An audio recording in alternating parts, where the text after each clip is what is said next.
Salut, c'est Trado, content de vous retrouver pour la mise à jour des zones d'accumulation rationnelle pour l'or, l'argent et le platine. Donc on commence par les actualités. Forcément, vous m'avez submergé de questions légitimes par rapport à l'or du Salvador. Alors, le président salvadorien a annoncé qu'il avait trouvé l'équivalent d'un filon de 3 trillions d'or. Et certains s'en inquiètent évidemment parce que si on submerge le marché de l'or avec autant d'or, que va-t-il se passer? Faites une petite recherche avec ChatGPT ou avec un autre moteur de recherche et vous allez voir que tous les articles tournent autour de la même chose, c'est qu'il n'y a absolument aucune preuve de la véracité de cette découverte. C'est essentiellement politique. Il y a une interdiction de faire de la recherche d'or, de la recherche minière, d'extraction d'or au Salvador, et pour le président Bukele, c'est un argument politique pour se faire réélire en fait, d'après les analystes. L'idée c'est que voilà, il y aurait derrière la réaction de Bukele la perspective de pouvoir exploiter énormément d'or, et c'est l'unique raison a priori de ce bruit. C'est pour ça que les marchés n'ont pas bronché par rapport à ça. Vous retrouverez l'article sous la vidéo. Deuxième article que j'ai trouvé pour vous, alors ça vient de Wisdom Tree. Alors Wisdom Tree, il faut savoir que c'est un des plus grands producteurs, émetteurs d'ETF, donc notamment de l'or papier. Et il revient sur l'or et il explique que Trump version 2.0 pénalise l'or parce qu'au début effectivement l'élection de Trump était favorable à l'or, notamment parce que sa politique était inflationniste. Mais plus on avance dans l'ère Trump, il faut savoir qu'il n'a même pas encore été il a été élu président, mais il n'a toujours pas été intronisé. Eh bien, ses décisions, notamment, jettent un peu de trouble. Est-ce que ça va vraiment être inflationniste? Qu'est-ce que ça va être très inflationniste? Pas vraiment inflationniste? On ne sait pas trop.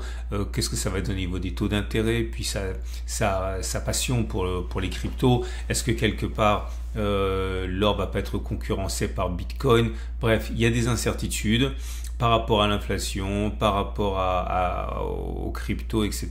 Et du coup, ça explique pourquoi l'or cherche un second souffle en fait, pour éventuellement repartir de l'avant.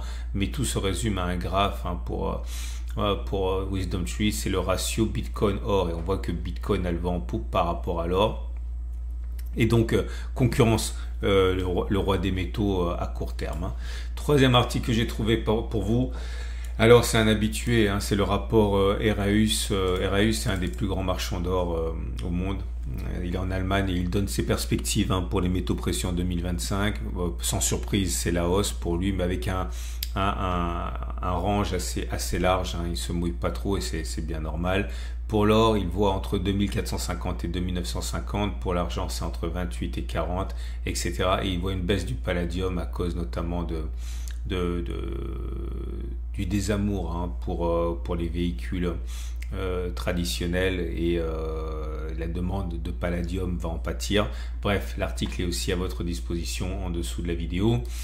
Et dernier article que j'ai trouvé pour vous, alors c'est une vidéo, je vous la résume rapidement, c'est Citibank. Citibank, c'est une énorme banque américaine qui explique que, pas de doute, l'or devrait être encore en odeur de sainteté l'année prochaine, parce que c'est toujours pareil, on ne sait pas ce que va faire Donald Trump, mais le fait que cette indécision perdure fait que les banques centrales et que les clients les plus riches continuent d'accumuler de l'or. Il explique bien que c'est pas le seul, le désamour de l'or actuellement est conduit essentiellement par les Européens qui, pour une raison qui leur appartient, se séparent un petit peu de l'or, n'y croient plus vraiment. Mais vu les performances d'investissement des Européens, c'est plutôt rassurant. L'idée, c'est que les Asiatiques et les Américains, eux, n'ont absolument pas bronché dans leur stratégie, ils continuent d'accumuler de l'or. Et en tout cas, les banques centrales et les clients riches, nous dit Citibank, sont plus dans une phase d'accélération qu'autre chose. Donc pour Citibank, encore une fois, aucune ombre au tableau pour 2025. Voilà, on va passer aux zones d'accumulation rationnelle. Avant ça, je vous rappelle que ce format il est mis à jour le mercredi et les samedis. Pensez à vous abonner si ça vous a plu.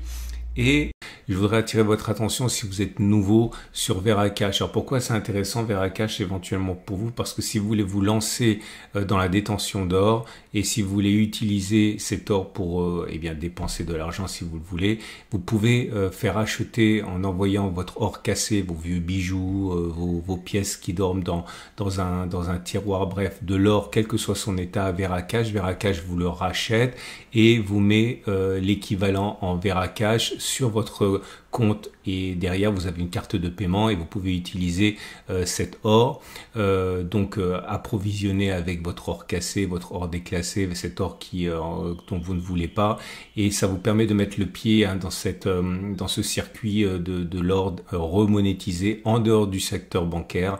Bref, ça peut être une solution pour vous. Vous avez un lien juste en dessous de la vidéo pour accéder à ça. Et ça vous permettra encore une fois de pouvoir profiter de cet or que vous pensiez dormant en le remonétisant. Et vous avez encore une fois un lien en dessous de la vidéo. On va passer maintenant aux zones d'accumulation rationnelle. Je commence par l'or libellé en euros qui est toujours au-dessus de sa moyenne mobile à 200 jours ascendante, signe d'une tendance de long terme haussière, et au-dessus de la moyenne mobile à 50 jours ascendante, signe d'une tendance de fond qui est haussière. La zone d'accumulation rationnelle est à 24,47, 24,13. Je vous montre les bougies Equinacci, c'est plutôt mitigé. Vous avez maintenant une première bougie rouge. C'est pas une bougie très baissière puisqu'elle a une mèche haute et une mèche basse. Vous voyez, les bougies baissières sont longues rouges sans mèche haute, comme les bougies haussières sont vertes longues sans mèche basse. Là, c'est mitigé, ça montre simplement que ça fatigue et on ne perd pas l'espoir d'un retour sur la zone d'accumulation rationnelle des 24,47, 24,13 pour éventuel renforcement. L'or libellé en dollars, lui aussi pâtit du contexte actuel. La tendance de long terme est toujours haussière. La tendance de fond, par contre, est neutre. On le voit au fait que la moyenne mobile à 50 jours soit plate et on est en dessous d'ailleurs. Tendance de fond neutre. Et là aussi, les bougies Equinacci indiquent qu'il est plausible que l'on aille plus bas avec une première bougie rouge. Pas très baissière puisqu'il y a une mèche haute, on n'est pas du tout dans ce schéma-là, mais c'est quand même plutôt négatif. L'argent libellé en euros n'est pas non plus en zone d'accumulation rationnelle. La prochaine zone d'accumulation rationnelle est à 28,8, 27,4. Peut-être la semaine prochaine. On a déjà accumulé, si on voulait, sur cette zone d'accumulation rationnelle des 28,8, 27,4. La tendance de long terme est haussière. La tendance de fond est neutre, voire légèrement baissière, puisqu'on voit que la pente devient négative. On n'est pas en zone d'accumulation rationnelle, je le répète. Pour l'argent libellé en dollars, la tendance de long terme, elle est également haussière puisqu'on est au-dessus de la moyenne mobile à 200 jours. Par contre, la tendance de fond est plutôt baissière. Attention, on est en zone d'accumulation rationnelle pour l'argent libellé en dollars à 30 dollars. Ici, on y est juste maintenant. On passe au platinoïde. Assez critique, le palladium est en dessous de sa moyenne mobile à 50 périodes plate et en dessous de la moyenne mobile à 200 périodes plate. Autrement dit, la tendance de fond et la tendance de long terme sont neutres sur le palladium à présent, mais on est en zone d'accumulation rationnelle à 915, 887 euros si on est séduit par le palladium. Le palladium libellé en dollars est également dans une situation très délicate, en dessous de la moyenne mobile à 50 jours, en dessous de la moyenne mobile à 200 jours, mais en zone d'accumulation rationnelle à 962, 855 dollars ici. C'est la zone sur laquelle les accumulations ont eu lieu tout au long de l'année 2024. Le platine est dans une situation également très tendue. La tendance de fond et la tendance de long terme sont neutres, voire baissières. Si on regarde la pente d'un moyenne mobile à 50 jours, on est en zone d'accumulation rationnelle à 883, 860 euros. Et pour terminer, le platine en libellé en dollars est également en situation de dégradé, en dessous de la M50, en dessous de la M200, et on est en zone d'accumulation rationnelle actuellement à 936, 900 dollars. Voilà. Je vous rappelle que ce format est mis à jour le mercredi et le samedi. N'hésitez pas à vous abonner pour ne pas louper les mises à jour. Vous retrouvez tous les articles que j'ai mentionnés en début de vidéo. En dessous de la vidéo, il y a un lien pour y accéder directement. Et si encore une fois vous voulez redonner vie à votre or dormant, vous pouvez le faire via Veracash qui remonétise votre or. N'hésitez pas, vous avez un lien en dessous de la vidéo, c'est un partenaire. À mercredi pour la mise à jour.